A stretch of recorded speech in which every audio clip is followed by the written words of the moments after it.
गुरुमुखो, आज का सत्संग बहुत ही महत्वपूर्ण है। सभी गुरुमुख ध्यान पूर्वक सुने और रूहानी लाभ उठाएं। गुरुमुखो,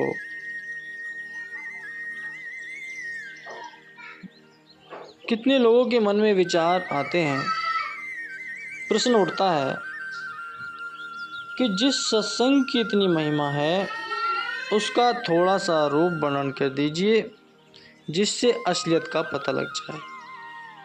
क्योंकि आम तौर पर तो संसार में जहाँ कहीं भी सत्संग का सिलसिला देख पड़ता है वह यही है कि एक आदमी ने पोथी ग्रंथ खोला, पढ़ा और घर के कामकाज से बचे खुचे 10 आदमी उनके सुनने के लिए आके एकत्रित हुए, बस सत्संग हो गया।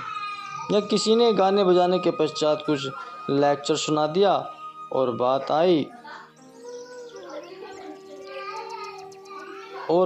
आ गई हुई। परंतु संतों के विचार अनुसार सत्संग कोई विशेष वस्तु मालूम नहीं होती। इसलिए आप समझाइए कि सत्संग का वास्तविक स्वरूप क्या है। ये प्रश्न सभी के मन में उठता है। तो इसका उत्तर यह है गुरुमुखो कि यह बात आपने बहुत अच्छी पूछी। सबसे पहले इसी का समझाना आवश्यक है कि पोथी पुस्तक का पढ़ना या भजन कीर्तन करना व्यर्थ नहीं है।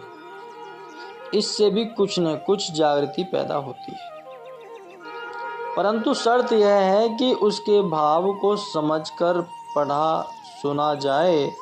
और यदि केवल समय व्यतीत करने या मन परचाने का ख्याल है तो वह जैसा हुआ जैसा न हुआ। सत्संग वास्तव में क्या है, इसके संबंध में संतों ने इस प्रकार वर्णन किया है कि सत्य नाम है और सत्य का और संग नाम है, यानी साथ है। सत्संग साथ का नाम है। जिसने अपने अंदर में सतगुरु का साक्षात्कार कर लिया वही सत्पुरुष है। उसमें और सत्पुरुष में कोई भेद नहीं है। जो भेद मानते हैं वे अभी परमार्थ की समझ बूझ से खाली है और न वे विचारवान और कहलाने के अधिकारी हैं। सत्संग के जानने वाला सत्पुरुष है और सत्पुरुष सतगुरु है और उसी का संग सत्संग है। गुरुवाणी में वर्णन आया है, श्लोक है कि सती पुरख जिनी जानिया सतगुरु तिसका नाम, तिसके संगी सीखू उधरे नानक हरि गुण गाओ। यह कुदरती बात है कि जहाँ जिन विचारों के मनुष्य रहते हैं वहाँ का वैसा ही प्रभाव होता है। क्योंकि मनुष्य की बोलचाल, ख्याल, विचार और भाव स्वभाव ये सब अपना असर आकाश में छोड़ते रहते हैं और आकाश इन सब के प्रभावों को अपने अंदर समेटता रहता है। जहाँ सज्जन पुरुष निवास करते हैं वहाँ का वायुमंडल अच्छे प्रभावों से भरा रहता है और जहाँ दुर्जन लोग रहते हैं वहाँ का आकाश मंडल बुरे प्रभाव से भरा रहता है। और जो लोग वहाँ जाते हैं, जो जाने न जाने वहाँ का प्रभाव उन पर पड़ने लगता है और वे विचार उनके अंदर सामने लगते हैं और उस स्थान पर पहुँचने से मन पर कुछ खास किस्म का असर पड़ता है।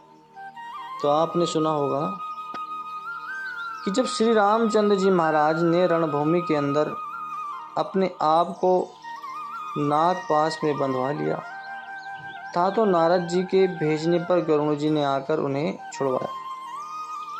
तो इस कौतुक को देखकर गरुड़ जी के मन में भ्रम हो गया कि ये कैसा भगवान जिनको एक राक्षस ने भी कैद कर लिया। यदि भगवान होते तो एक छोटे से राक्षस के बंधन में आते। तो उत्तरकांड से एक दोहा है कि भव बंधन ते छूट ही नर जपी जाकर नाम, खर्ब निशाचर बांधे हो नाग पास सोई राम। कि जिसका नाम लेने से जीव संसार के बंधनों से छूट जाए और वह आप एक छोटे से राक्षस के बंधन में आए तो यह कभी नहीं होना चाहिए। तो यह ब्रह्म था। उसने गरुड़ जी को एकदम व्याकुल कर दिया। मोह बंधन का पड़ जाना तो सहज होता है, परंतु उसका काटना कठिन होता है। भ्रम पड़ तो तुरंत जाता है, परंतु उसके दूर होने में बहुत समय लगता है, और वह सत्संग के बिना दूर कभी नहीं हो सकता। तो दुखित होकर बेचारा नारद जी के पास पहुंचा। नारद ने ब्रह्मा जी के पास भेज दिया, लेकिन ब्रह्मा ने भी इस कारज को अपनी शक्ति से बाहर जाना। उन्होंने शिव जी के पास भेज दिया, शिव जी से भी बाहर जाना। उन्होंने शिव जी के पास भेज दिया तो शिव जी ने कहा, हे गरुड़, यह ब्रह्म मामूली ब्रह्म नहीं है। इष्ट देव से टूटी हुई श्रद्धा और विश्वास का फिर जोड़ना साधारण काम नहीं होता। इसके लिए चिरकाल तक सत्संग की आवश्यकता है, तब कहीं जाकर तुम्हारा भ्रम दूर हो सकता है। इसलिए मेरी सम्मति में तुम काकभूषण जी के पास जाओ, वहाँ पर हर समय सत्संग होता रहता है।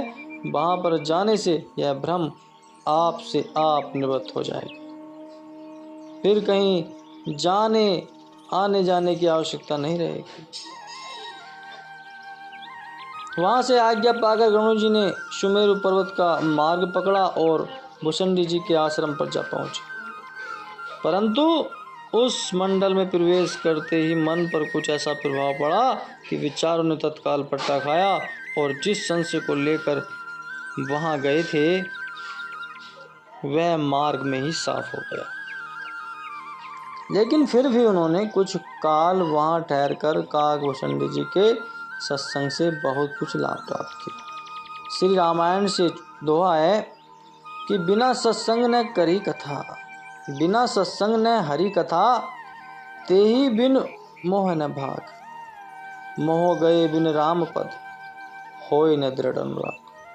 कि महापुरुष संसार में चमकते हुए सूर्य के समान होते। उनकी तरफ रुख करते ही मन का अंधकार दूर होने लगता है, और समीपता प्राप्त होने से मलिन वासनाएं आप से आप दग्ध हो जाती हैं, क्योंकि उनकी रूहानी किरणों ने दसों दिशा में फैल कर प्रकाश किया होता है। और उनके मन वचन व कर्म से जो पवित्र धाराएं निकलती हैं, वे अपना मंडल बांधकर उस जगह को शुद्ध और साफ कर देती हैं। आपने कभी संतों और अवतारों के चित्रों को देखा होगा।